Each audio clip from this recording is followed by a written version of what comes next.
Hello everyone, welcome back to my YouTube channel. आज हम लोग बात करने वाले हैं जनगणना पर और जनगणना का पूरा इतिहास देखेंगे। कंटेंट सीधा उठाया हुआ है ताकि कोई पॉइंट छूट ना जाए, इसलिए मैं ज्यों का त्यों ही कंटेंट पूरा उठा लिया हूं और इसको आपको ध्यान से देखना है।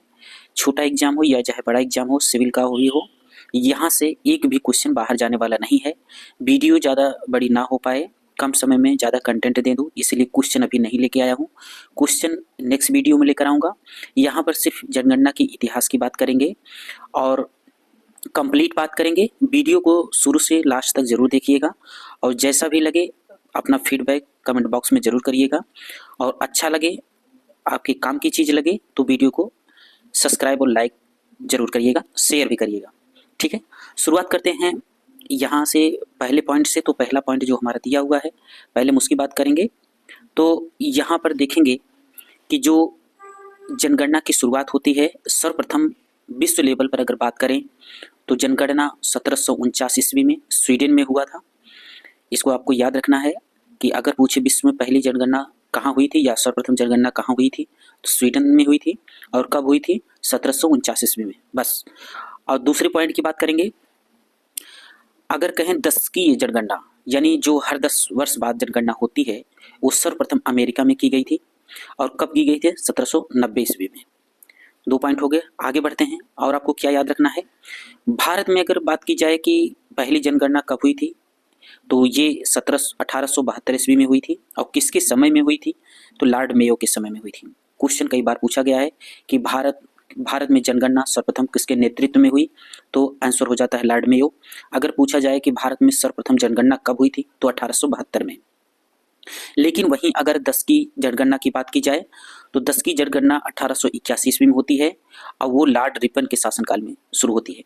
जब क्वेश्चन ऐसा कहे कि 10 की जनगणना का सर्वप्रथम भारत में शुरुआत कब हुई थी, तो 1881 में। और किसके शासनकाल में हुई थी? तो लॉर्ड रिपन के। आगे बढ़ते हैं, अब बात करते हैं सन 2011 की जनगणना। तो सन 2011 की जनगणना भारत की 15वीं जनगणना थी। ठीक, यानी क्रम वाइज बात करें तो ये 15वीं जनगणना थी। और अगर वहीं स्वतंत्र भारत की बात करेंगे तो स्वतंत्र भारत की जनगणना की बात करेंगे तो भारत में ये 7वां क्रम था, यानी 7वीं जनगणना थी। आगे बढ़ते हैं, जनगणना को संविधान की 7वीं अनुसूची में रखा गया है, इसको भी आपको याद रखना है। कभी कभी क्वेश्चन बन सकता है, तो ये पूछा जाए कि भारत की जनगणना संविधान की किस अनुसूची में है, तो वो 7वीं अनुसूची में है। अगला पॉइंट देखेंगे, अनुच्छेद 246 में भारत की जनगणना की जिम्मेदारी केंद्र सरकार को होती है, इसको भी आपको याद रखना है। आगे बढ़ेंगे तो भारत की जनगणना अधिनियम 1948 के अंतर्गत कराई जाती है। भारत में जो जनगणना होती है, अगर पूछे कि किस अधिनियम के तहत होती है, तो भारतीय अधिनियम 1948 के अंतर्गत। ठीक है, आगे बढ़ते हैं, आगे बढ़ेंगे। यहां देखेंगे तो यहां पर जनसंख्या के सिद्धांत पर अगर बात करें तो जनसंख्या पर सर्वप्रथम व्यवस्थित विचार रॉबर्ट माल्थस ने दिया था। अब यहाँ पर देखिए, हम देखेंगे कि जो माल्थस हैं, इनका कुछ विचार है जनगणना के विषय में, उसको देखेंगे। तो यहाँ पर एक प्राकृतिक सिद्धांत इन्होंने दिया और दूसरा सामाजिक सिद्धांत दिया। प्राकृतिक आधार पर जनसंख्या सिद्धांत का प्रथम प्रतिपादक माल्थस थे। बस यही से क्वेश्चन बन ही सकता है कि जनसंख्या सिद्धांत पर प्रथम प्रतिपादक कौन थे, तो बस यही याद रखना है। तो जनसंख्या सिद्धांत पर प्रथम प्रतिपादक कौन थे? माल्थस। बस क्वेश्चन बन गया और बाकी समझते रहना है। माल्थस के साथ थॉमस सेंडरा, थॉमस डब्ल्यू, हर्बर्ट स्पेंसर ने भी सिद्धांत पर विचार किए। ये सब विचार किए थे, लेकिन अगर कहे जनसंख्या सिद्धांत का प्रथम प्रतिपादक किसे माना जाता है, तो माल्थस को। इसको आपको याद रखना है। बस पॉइंट टू पॉइंट आप देखते रहिए, एक भी क्वेश्चन इससे बाहर जाने वाला नहीं है। चलिए ठीक है, अब यहाँ माल्थस का सिद्धांत देखेंगे, जो उनका जनसंख्या पर सिद्धांत है, उसकी बात करेंगे। इनके अनुसार क्या कहा जा रहा है कि जनसंख्या की वृद्धि गुणोत्तर श्रेणी में जीविकोपार्जन के साधन में, यहाँ साधन होना चाहिए, वृद्धि। गुणात्मक वृद्धि का मतलब ये है कि अगर 1 है तो दूसरे साल 2 हो जाए, तीसरे साल 4 हो जाए और चौथे साल 8 हो जाए, यानी गुणात्मक वृद्धि। और उपार्जन की बात करें तो वो क्रमवार चलता है, पहला, दूसरा, तीसरा, चौथा और 5वां। ठीक है, आगे बढ़ते हैं। अब माल्थस ने बताया कि यदि जीवन निर्वाह के संसाधनों का अवरोध, यानी जो संसाधन वो अवरोध ना हो, तो प्रत्येक 25 वर्ष में जनसंख्या दोगुनी हो जाएगी। ठीक है, अब क्वेश्चन ये बन सकता है कि किसका मत ये था कि अगर संसाधन अवरोध ना हो तो 25 वर्ष में जनसंख्या दोगुनी हो जाएगी, तो वो माल्थस का है। खैर क्वेश्चन बना नहीं हुआ है, लेकिन क्वेश्चन बन सकता है। ठीक है, आगे बढ़ते हैं। अब यहां पर देखेंगे, यही क्रम चलता रहे तो, माल्थस का विचार है कि अगर यही क्रम चलता रहे तो 2 वर्षों में जनसंख्या 256 गुना हो जाएगी। जीवन निर्वाह क्षमता मात्र 9 गुना वृद्धि होगी। जो उसका जीवन निर्वाह क्षमता है वो मात्र 9 गुनी वृद्धि होगी। माल्थस और आगे क्या कहते हैं? माल्थस का कहना था कि यदि स्वयं के नैतिक नियंत्रण के माध्यम से जनसंख्या वृद्धि पर नियंत्रण न पाया गया तो, स्वयं का मतलब खुद, प्राकृतिक प्रकोपों जैसे दुर्भिक्ष, युद्ध एवं संक्रामक रोगों के द्वारा व्यापक अकाल मृत्यु होगी। यानी उनका कहने का मतलब यह है कि आगे चल करके ये सब होंगे, ये घटनाएं घटेंगी। परिणाम क्या होगा? परिणामतः जनसंख्या खाद्य पदार्थों के अनुपात में स्वयं संतुलित हो जाएगी। आगे बढ़ते हैं। नोट में दिया गया है कि वर्तमान में माल्थस का सिद्धांत प्रासंगिक नहीं है। हमने पहले ही बताया कि ये प्रासंगिक नहीं है। अब आगे बढ़ते हैं जनसंख्या संबंधित शब्दावली पर। जनसंख्या संबंधित शब्दावली क्या है? यहाँ पर आश्रितता अनुपात दिया गया है। इसका मतलब ये जो डी है, इसका मतलब ये है कि जो आश्रित हो, और यहाँ डब्ल्यू का मतलब है कि जो कार्यशील हो, जो कार्य करते हो, और ये दिया गया है कि कितने पर उसको निकाला जाएगा। जैसे हम यहाँ कहें डी का आश्रित जनसंख्या, यानी जन्म से लेकर 14 वर्ष वाले तथा 60 वर्ष से ऊपर के लोग किसी न किसी पर आश्रित रहते हैं, यहाँ पर उसकी बात की जा रही है। और डब्ल्यू का मतलब क्या है? कुल कार्यशील जनसंख्या, मतलब 15 साल से लगा करके 59 साल तक के लोग कार्य करते हैं, यहाँ पर उसकी बात की जा रही। तो जब कभी भी अगर क्वेश्चन पूछा जाए कि जनसंख्या में डी का मतलब क्या है, आश्रित जनसंख्या की उम्र क्या है, तो आपको बताना है 0 से लगा करके 14 वर्ष तक की आयु के लोग आश्रित जनसंख्या वाले होते हैं, और 60 वर्ष के ऊपर वाले लोग। और अगर कुल कार्यशील जनसंख्या की बात की जाए तो कुल कार्यशील जनसंख्या का मतलब यह है कि 15 साल से लगा करके 59 साल तक के लोग कार्यशील जनसंख्या के अंतर्गत आते हैं। ये चीज आपको याद रखना है। और अनुपात की का मतलब क्या है? अनुपात यानी हम अगर देखेंगे अनुपात या रेशियो कैसे निकालेंगे, तो हम देखेंगे उसमें जैसे जनसंख्या अगर हम निकालें, भारत की जनसंख्या क्या है, या घनत्व देखें या साक्षरता देखें, तो वो हम 100 का बटा करके देखेंगे।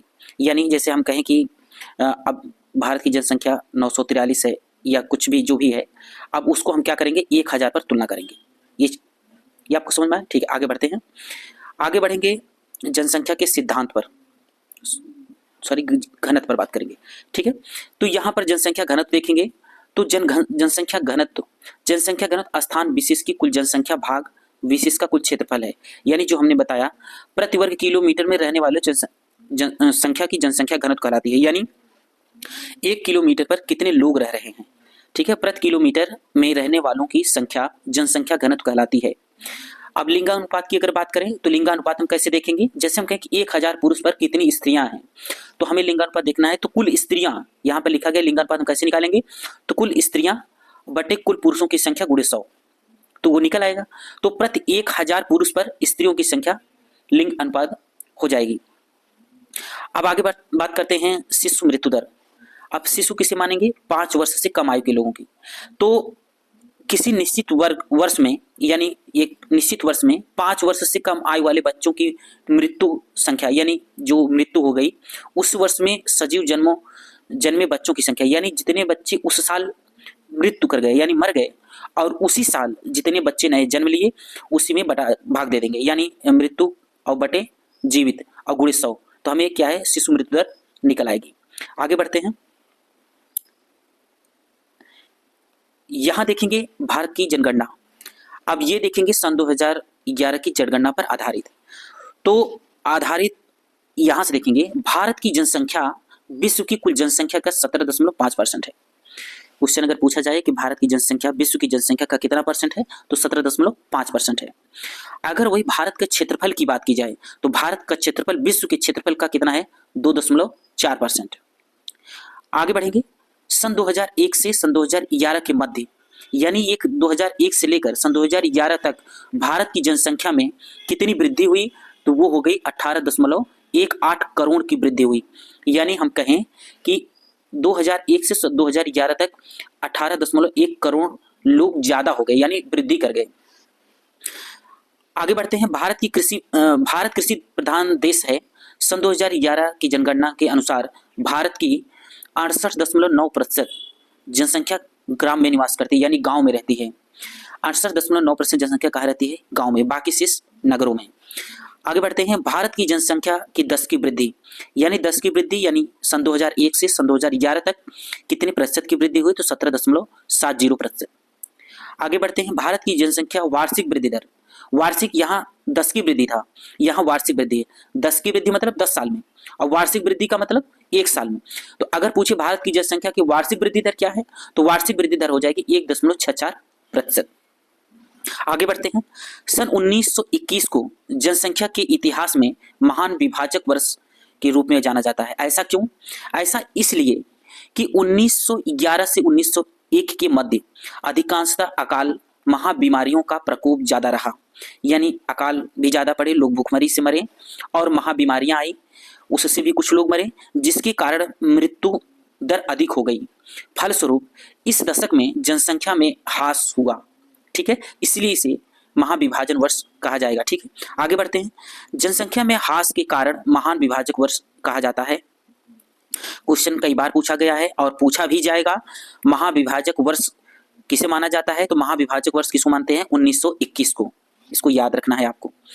आगे बढ़ते हैं, यहां पर देखेंगे तो प्रशासनिक स्वरूप हमको देखना है। तो प्रशासनिक स्वरूप में जैसे हम कहें अगर कि भारत की जनगणना किस मंत्रालय द्वारा होती है, तो वो भारत की जनगणना जो है वो गृह मंत्रालय के अंतर्गत होती है।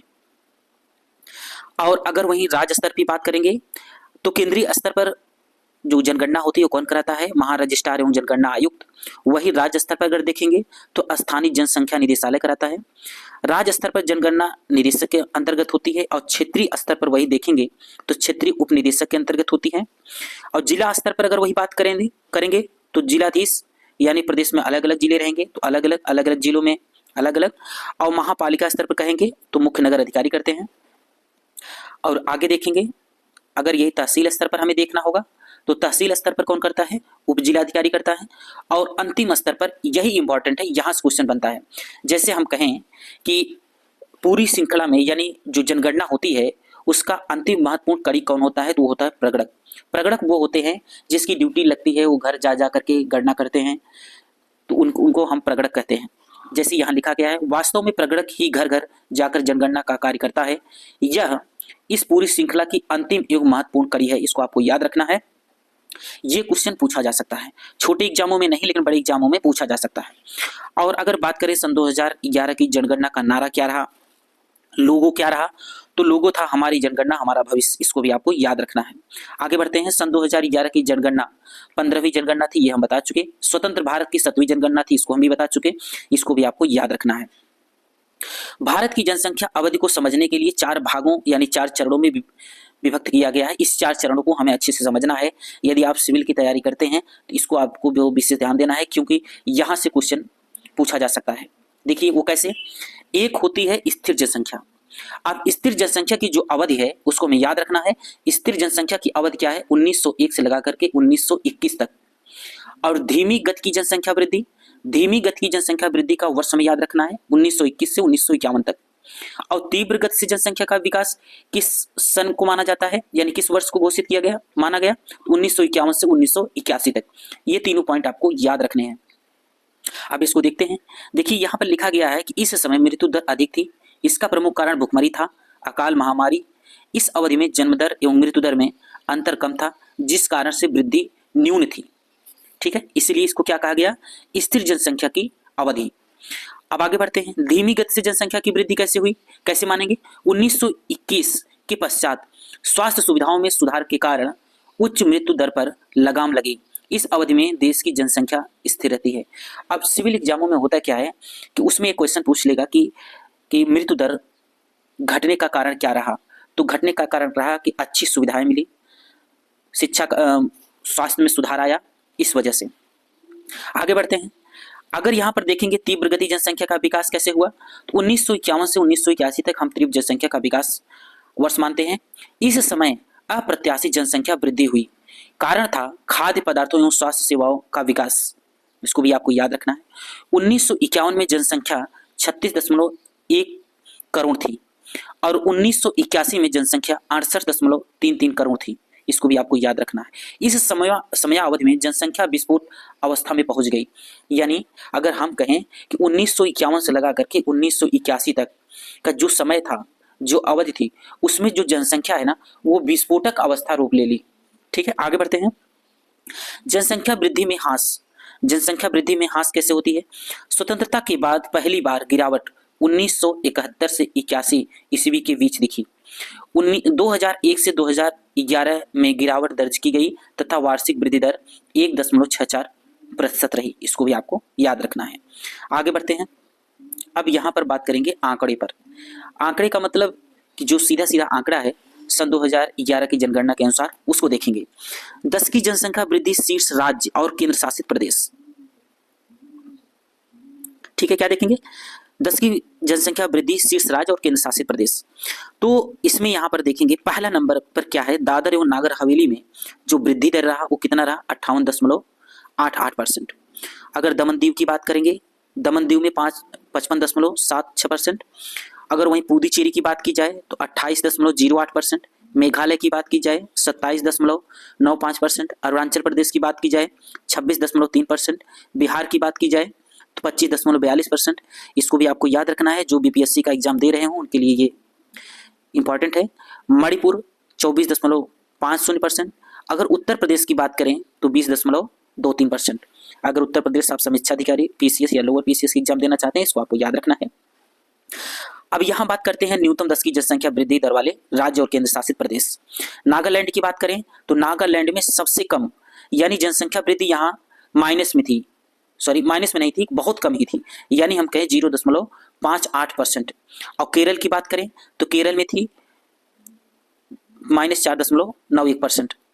और यहां पर बात करें लक्षद्वीप की तो -6.30%। अंडमान की बात करें तो -6.86%। गोवा की बात करें तो -8.23%। ये सब माइनस में, इसको आपको याद रखना है। ठीक है, आगे बढ़ते हैं। यहां पर देखेंगे कि सर्वाधिक जनसंख्या 10 की जनसंख्या वृद्धि दर वाले, तो दर यहां देखेंगे सर्वाधिक 10 की जनसंख्या वृद्धि दर 1961 से 1971 ईस्वी के दशक में 24.6% की जनसंख्या घनत्व के संदर्भ में है। अब यहां पर बात करेंगे 1951 में जनसंख्या घनत्व कितना था, 117। और सन 2001 में बात करेंगे तो 325, और सन 2011 में बात करेंगे तो ये जनसंख्या क्या हो जाती है, 382। यानी अगर सन 2001 से सन 2011 की बात करें तो इसमें 57 प्लस हो जाता है। आगे बढ़ते हैं। क्षेत्रफल की दृष्टि से सबसे बड़ा राज्य की बात करें तो राजस्थान है। क्षेत्रफल की दृष्टि से सबसे बड़ा केंद्र शासित प्रदेश की बात करेंगे तो वो अंडमान एवं निकोबार द्वीप समूह हो जाएगा। क्षेत्रफल की दृष्टि से सबसे छोटा राज्य की बात करेंगे तो गोवा हो जाएगा। क्षेत्रफल की दृष्टि से सबसे छोटा केंद्र शासित प्रदेश की बात करेंगे तो लक्षद्वीप होगा। जनसंख्या की दृष्टि से सबसे बड़ा राज्य बात करेंगे तो उत्तर प्रदेश हो जाएगा। और जनसंख्या की दृष्टि से सबसे बड़ा केंद्र शासित प्रदेश देखेंगे तो जनसंख्या की दृष्टि से दिल्ली हो जाएगा। जनसंख्या की दृष्टि से सबसे छोटा राज्य होगा सिक्किम। जनसंख्या की दृष्टि से सबसे छोटा केंद्र शासित प्रदेश की बात करेंगे तो लक्षद्वीप हो जाएगा। जनसंख्या एवं क्षेत्रफल दोनों की दृष्टि से सबसे छोटा केंद्र शासित प्रदेश लक्षद्वीप है, इसको भी आपको याद रखना है। आगे बढ़ते हैं। सर्वाधिक लिंगानुपात वाला राज्य की बात करेंगे तो केरल है। 1000 पुरुष पर 1084 महिलाएं हैं। आगे बात करते हैं। सर्वाधिक लिंगानुपात वाला केंद्र शासित प्रदेश की बात करेंगे तो पुदुचेरी है। 1000 पुरुष पर 1037 महिलाएं हैं। न्यूनतम सबसे कम लिंगानुपात वाला राज्य की बात करेंगे तो हरियाणा है। 1000 पुरुष पर 879 महिलाएं हैं। क्या होगा हरियाणा वालों का। आगे बढ़ते हैं।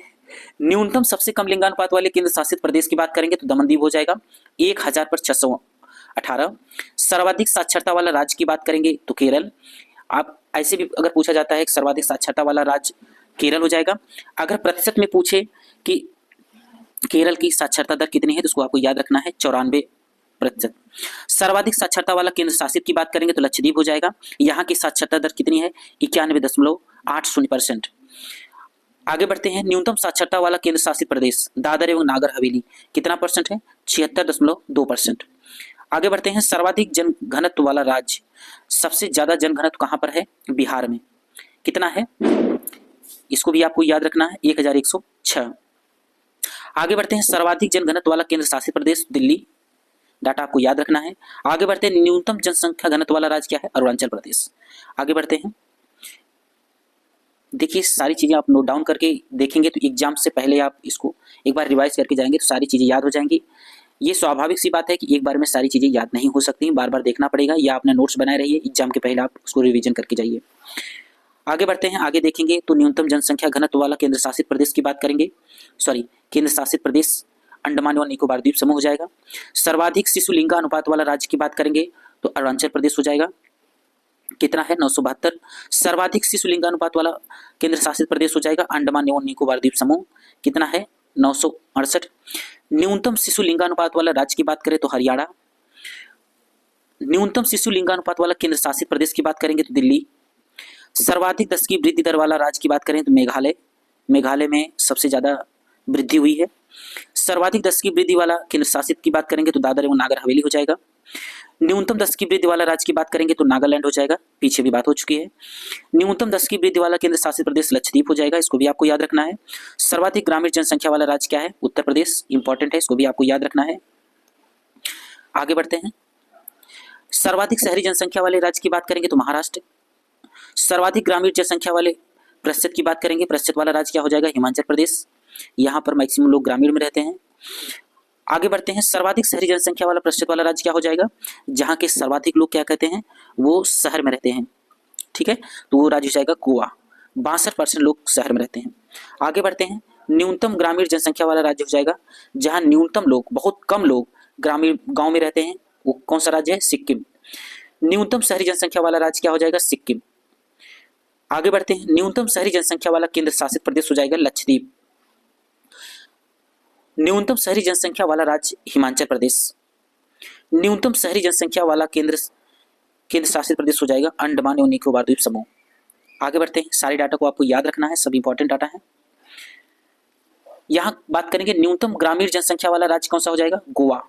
अब यहां पर प्रतिशतता में अगर हम देखें तो ग्रामीण जनसंख्या में सर्वाधिक दशकीय वृद्धि वाला राज्य हो जाएगा मेघालय, बिहार।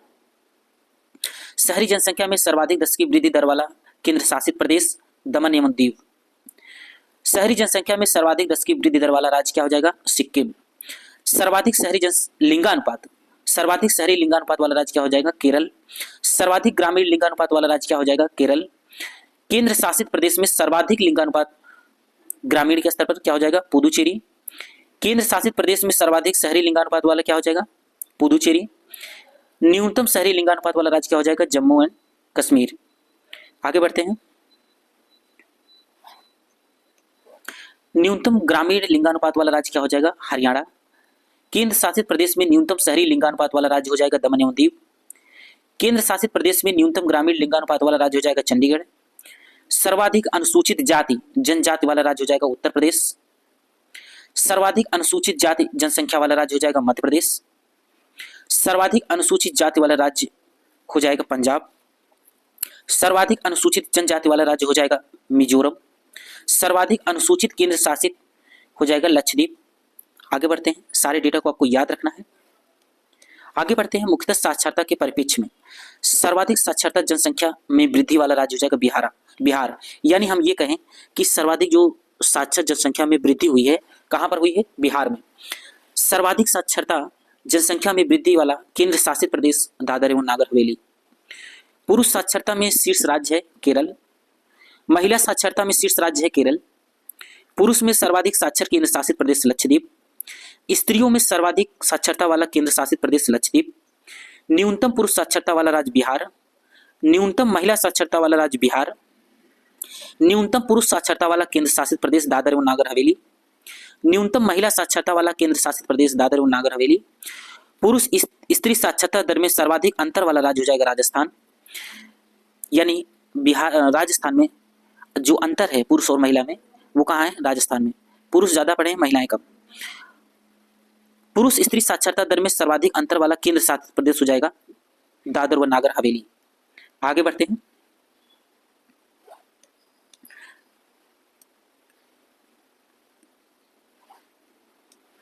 न्यूनतम स्त्री साक्षरता पुरुष साक्षरता में अंतर मेघालय। न्यूनतम पुरुष स्त्री साक्षरता में अंतर वाला केंद्र शासित प्रदेश मेघालय। देश में उच्च साक्षर जिला मिजोरम, ये सरपिच नामक एक गांव है, जिला है सरपिच, मिजोरम। देश में निम्न साक्षरता वाला जिला क्या है? अलीराजपुर, मध्य प्रदेश। दोनों इंपॉर्टेंट है, इसको आपको याद रखना है। महत्वपूर्ण आंकड़े, भारत की जनगणना सन 2011 के जिस राज्य में परीक्षा में सम्मिलित हो रहे हैं वहां जनसंख्या, उस राज्य की साक्षरता, उस राज्य का लिंगानुपात, महिला पुरुष साक्षरता, पिछड़ी जनगणना एवं वर्तमान जनगणना, उपयुक्त बिंदु पर आकलन, साथ ही भारत की जनगणना पर विशेष ध्यान, शिशु लिंगानुपात, नगरीय ग्रामीण जनसंख्या जनगणना, उस राज्य का भी, इत्यादि। ठीक है, आपको याद रखना है। आप जिस स्टेट का एग्जाम दे रहे हो उस पर ज़्यादा ध्यान देंगे। आगे बढ़ेंगे तो आगे देखेंगे जनसंख्या की दृष्टि से शीर्ष 5 राज्य क्रमशः हैं। सबसे ज़्यादा जनसंख्या की बात करें तो उत्तर प्रदेश में है, इसके बाद महाराष्ट्र में है, फिर बिहार में है, फिर पंजाब में है और फिर आंध्र प्रदेश में है। उसी प्रकार आगे बढ़ेंगे जनसंख्या की दृष्टि से शीर्ष केंद्र शासित प्रदेश, तो केंद्र शासित प्रदेश में सर्वाधिक कहाँ है? दिल्ली में है, उससे कम पुदुचेरी में है, उससे कम चंडीगढ़ में है, उससे कम अंडमान निकोबार में है, उससे कम दादर एवं नागर हवेली में है। आगे बढ़ते हैं जनसंख्या की दृष्टि से न्यूनतम जनसंख्या वाले राज्य, न्यूनतम जनसंख्या वाले यानी सबसे कम सिक्किम में है, इसके बाद सिक्किम से ज़्यादा मिजोरम में है, फिर अरुणाचल प्रदेश, नागालैंड और मणिपुर। यानी सबसे कम सिक्किम में, फिर उससे ज़्यादा मिजोरम, फिर उससे ज़्यादा अरुणाचल प्रदेश, उससे ज़्यादा नागालैंड, उससे ज़्यादा मणिपुर। आगे बढ़ते हैं जनसंख्या की दृष्टि से न्यूनतम जनसंख्या वाले केंद्र शासित प्रदेश, तो केंद्र शासित प्रदेश में क्या हो जाएगा? पहले स्थान पर लक्षद्वीप, दूसरे स्थान दमन दीव, तीसरे स्थान पर दादर व नागर हवेली और चौथे स्थान पर अंडमान निकोबार द्वीप समूह और पांचवें स्थान पर चंडीगढ़। इसको भी आपको याद रखना है। जनसंख्या में शीर्ष 10 की वृद्धि वाले राज्य क्रमशः, तो सर्वाधिक जो है 10 की वृद्धि वाले राज्य कौन से हैं? पहले स्थान पर मेघालय है, दूसरे पर अरुणाचल प्रदेश, तीसरे स्थान पर बिहार, चौथे स्थान पर जम्मू कश्मीर।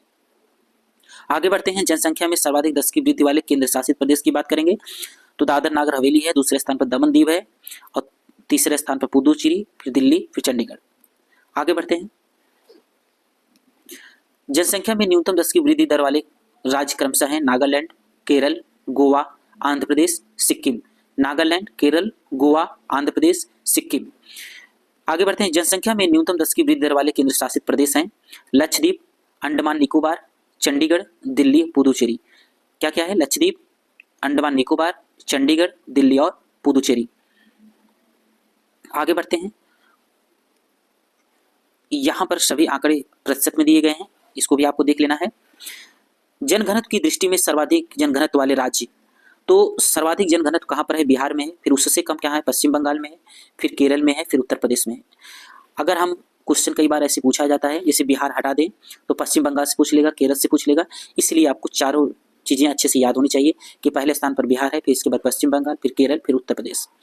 आगे बढ़ते हैं जनघनत्व की दृष्टि से सर्वाधिक जनघनत्व वाले केंद्र शासित प्रदेश की बात करेंगे तो सर्वाधिक जनघनत्व कहाँ पर? दिल्ली में ज़्यादा है, फिर इसके बाद चंडीगढ़, फिर पुदुचेरी, फिर दादर और नागर हवेली। फिर आगे बढ़ते हैं न्यूनतम जनघनत्व वाले राज्य की, तो अरुणाचल प्रदेश, मिजोरम, सिक्किम, नागालैंड, हिमाचल प्रदेश। और न्यूनतम जनघनत्व वाले केंद्र शासित प्रदेश की बात करेंगे तो अंडमान निकोबार, दादर नागर हवेली, लक्षद्वीप, दमन दीव, पुदुचेरी। आगे बात करते हैं लिंगानुपात की, तो लिंगानुपात सन 2001 में प्रति 1000 पर 933 था, इसको भी आपको याद रखना है। और सन 2011 में कितना है? 943, 1000 पर 10 वृद्धि हुई है, इसको भी आपको याद रखना है। आगे बढ़ते हैं सर्वाधिक लिंगानुपात वाले शीर्ष राज्य क्रमशः हैं जहां लिंगानुपात सर्वाधिक है, तो सर्वाधिक लिंगानुपात केरल में है, इसके बाद तमिलनाडु में है, इसके बाद आंध्र प्रदेश में है, छत्तीसगढ़, मेघालय। याद रखना है 5 राज्य को। किसको किसको याद रखेंगे? सर्वाधिक लिंगानुपात केरल में है, फिर इसके बाद तमिलनाडु में है, फिर आंध्र प्रदेश में है, फिर छत्तीसगढ़ में है और फिर मेघालय में है। आगे बढ़ते हैं न्यूनतम लिंगानुपात वाले राज्य, तो न्यूनतम लिंगानुपात वाले राज्य में हरियाणा में सबसे कम है, फिर जम्मू कश्मीर है, फिर सिक्किम है, फिर पंजाब है और फिर उत्तर प्रदेश है। आगे बढ़ते हैं सर्वाधिक लिंगानुपात वाले शीर्ष केंद्र शासित प्रदेश क्रमशः पुदुचेरी, लक्षद्वीप, अंडमान निकोबार, दिल्ली। आगे बढ़ते हैं न्यूनतम लिंगानुपात वाले केंद्र शासित प्रदेश क्रमशः दमन दीव, दादर नागर हवेली, चंडीगढ़ और दिल्ली। आगे बात करते हैं शिशु लिंगानुपात की, तो शिशु लिंगानुपात की बात करेंगे तो सन 2001 में लिंगानुपात था 927 और सन 2011 में कितना है? 919, आपको याद रखना है। सर्वाधिक शिशु लिंगानुपात वाले राज्य की बात करेंगे तो सर्वाधिक लिंगानुपात वाले राज्य की बात करेंगे तो उसमें हो जाएगा पहले स्थान पर अरुणाचल प्रदेश। क्या हो जाएगा? पहले स्थान पर अरुणाचल प्रदेश हो जाएगा, फिर दूसरे स्थान मिजोरम या मेघालय हो जाएगा और तीसरे स्थान छत्तीसगढ़, केरल और असम। आगे देखेंगे न्यूनतम शिशु लिंगानुपात वाले राज्य, जहां पर शिशु लिंगानुपात न्यूनतम है। तो पहले स्थान पर क्या है? हरियाणा, फिर पंजाब, जम्मू कश्मीर, राजस्थान। कहां पर है? हरियाणा, पंजाब, जम्मू कश्मीर, राजस्थान। क्रम से याद रखना है, और जिसको याद ना हो पाए बार बार देखिएगा या नोट डाउन जरूर करिएगा। आगे बढ़ते हैं। सर्वाधिक शिशु लिंगानुपात वाले केंद्र शासित प्रदेश क्रमशः अंडमान एवं निकोबार, फिर इसके बाद है पांडिचेरी, फिर दादर एवं नागर हवेली, फिर लक्षद्वीप। कौन कौन है? अंडमान निकोबार, पांडिचेरी, दादर एवं नागर हवेली, लक्षद्वीप। आगे बढ़ते हैं। न्यूनतम शिशु लिंगानुपात वाले केंद्र शासित प्रदेश की बात करेंगे तो पहले स्थान पर दिल्ली है, फिर इसके बाद चंडीगढ़, दमन दीव, लक्षद्वीप। दिल्ली, चंडीगढ़, दमन दीव, लक्षद्वीप। क्रम वाइज आपको याद रखना है। आगे बढ़ते हैं। सन 2001 से सन 2011 के मध्य 0 से 6 यानी जन्म से लेकर 6 वर्ष आयु के वर्ग के शिशु लिंगानुपात में किस राज्य में सर्वाधिक कमी हुई? वो तो जम्मू और कश्मीर में। ठीक है। आगे बढ़ते हैं। साक्षरता की बात करेंगे। पुरुष साक्षरता कितनी है? भारत की पुरुष साक्षरता है 80.9%। महिला साक्षरता कितनी है? 64.6%। और दोनों में अंतर कितना है? तो 16.3% का। ये डाटा सब आपको याद होने चाहिए। अगर आपने पूरा डाटा अच्छे से याद कर लिया तो विश्वास मानिए यहां से भी एक क्वेश्चन बाहर जाने वाला नहीं है। आगे बढ़ेंगे। अब यहाँ पर सकल साक्षरता की बात की जाएगी। सकल साक्षरता की अगर बात करें तो कितना है? 73%। इसको भी आपको याद रखना है, बहुत इंपॉर्टेंट है। सर्वाधिक साक्षरता प्रतिशत वाले राज्य क्रमशः केरल सर्वाधिक है, इसके बाद मिजोरम, गोवा, त्रिपुरा, हिमाचल प्रदेश। फिर से देखेंगे, केरल, मिजोरम, गोवा, त्रिपुरा, हिमाचल प्रदेश। आगे बढ़ते हैं। न्यूनतम साक्षरता वाले प्रतिशत राज्य क्रमशः हैं। पहले स्थान पर क्या है? बिहार, सर्वाधिक कम। फिर इसके बाद क्या है? अरुणाचल प्रदेश, राजस्थान, बिहार, अरुणाचल प्रदेश, राजस्थान, बिहार, अरुणाचल प्रदेश, राजस्थान। आपको याद रखना है। आगे बढ़ेंगे। सर्वाधिक साक्षरता प्रतिशत वाले राज्य केंद्र शासित प्रदेश क्रमशः सर्वाधिक साक्षरता प्रतिशत वाले केंद्र शासित प्रदेश क्रमशः हैं लक्षद्वीप, दमनदीव, अंडमान निकोबार। लक्षद्वीप, दमनदीव, अंडमान निकोबार। आगे बढ़ते हैं। न्यूनतम साक्षरता प्रतिशत वाले केंद्र शासित प्रदेश की बात करेंगे तो यहां पर देखेंगे पहले स्थान पर है दादर एवं नागर हवेली। दादर नागर हवेली, पुदुचेरी, चंडीगढ़। फिर से देखेंगे दादर नागर हवेली, पुदुचेरी, चंडीगढ़। आगे बढ़ते हैं।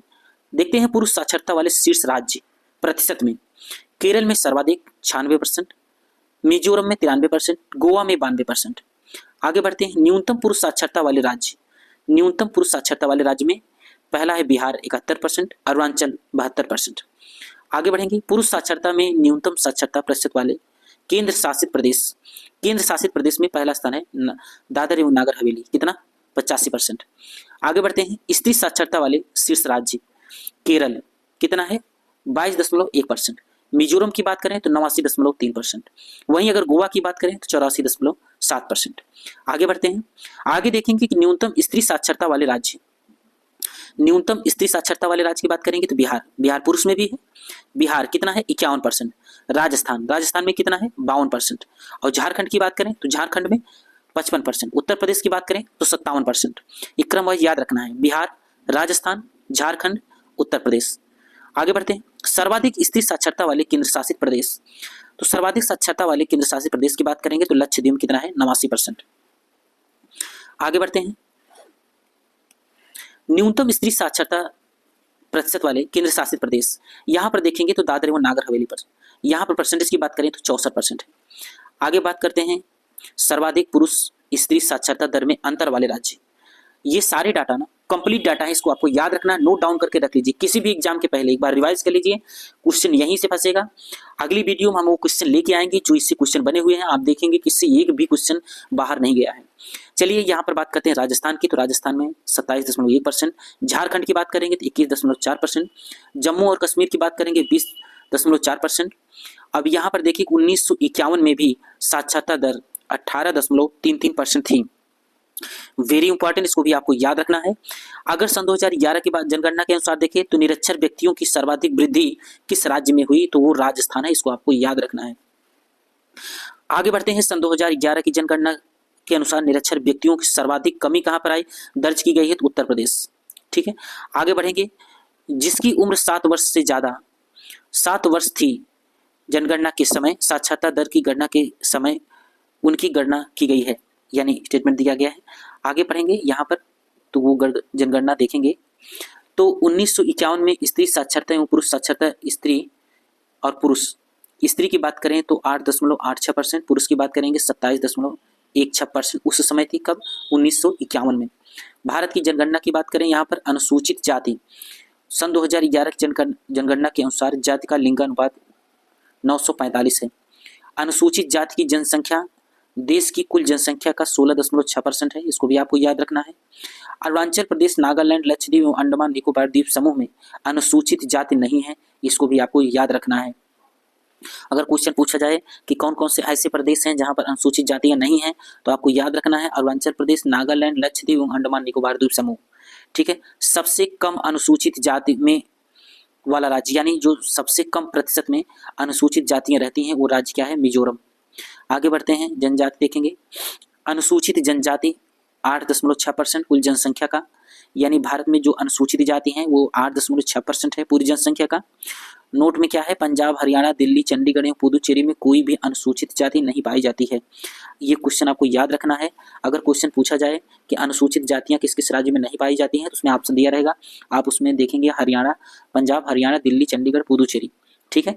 आगे बढ़ते हैं, सामान्य जनसंख्या में प्रतिशत की दृष्टि से शीर्ष 5 अनुसूचित जनजाति वाले राज्य और केंद्र शासित प्रदेश। तो यहाँ पर लक्षद्वीप में बात करेंगे तो 94.8% है। मिजोरम में बात करेंगे तो 94.4% है। आगे देखेंगे, नागालैंड की बात करते हैं तो नागालैंड में देखेंगे, नागालैंड में 86.5%, मेघालय में 86.1%, अरुणाचल में 68.8%। अब इसको थोड़ा सा संक्षिप्त में देख लेते हैं। देखिए, भारत की कुल जनसंख्या की बात अगर करें तो 121,08,54,977 जनसंख्या की बात करें, और उत्तर प्रदेश में अगर वहीं देखें 19,98,12,341, 121,08,54,977 भारत में है, 19,98,12,341 उत्तर प्रदेश में है। वहीं पर पुरुष जनसंख्या की बात करें तो पुरुष 51% है, 51.4%। उत्तर प्रदेश में बात करें तो पुरुष जो है वो 52.28% है। अब अगर वहीं महिला की बात करें तो भारत में महिला 48.53% है, और उत्तर प्रदेश के परिप्रेक्ष्य में देखें तो 47.72% है। और जनसंख्या की बात करेंगे तो भारत में कुल महिला जनसंख्या कितनी है? 62,32,70,258, और वहीं उत्तर प्रदेश की बात करेंगे तो 9,53,31,831 महिला हो गई, और पुरुष की बात करेंगे तो 10,44,80,510। आगे बात करते हैं जनघनत्व की, तो जनघनत्व भारत के परिप्रेक्ष्य में देखेंगे तो 382 है, और उत्तर प्रदेश के परिप्रेक्ष्य में देखेंगे तो 829 है। राज्यों के मामले में 9वां राज्य उत्तर प्रदेश है। और लिंगानुपात की बात करेंगे तो लिंगानुपात उत्तर प्रदेश में 912 है, याद रखना बहुत इंपॉर्टेंट है। और राज्यों के क्रम में देखेंगे तो उत्तर प्रदेश 26वां राज्य हो जाएगा। आगे बढ़ते हैं, बस यहीं तक रहा इसका पूरा कंटेंट, आपको इसको याद रखना है। और कंटेंट अच्छा लगा हो तो वीडियो को लाइक सब्सक्राइब जरूर करिएगा। मिलेंगे अगली क्लास में फिर सारे क्वेश्चन के साथ जो प्रीवियस ईयर में क्वेश्चन पूछे गए हैं, चाहे वो सिविल हो, चाहे किसी भी वनडे एग्जाम हो, CGL हो, BPSC हो, UPSC हो, कोई भी हो, फिर क्वेश्चन के साथ फिर उपस्थित होंगे। तब तक के लिए धन्यवाद।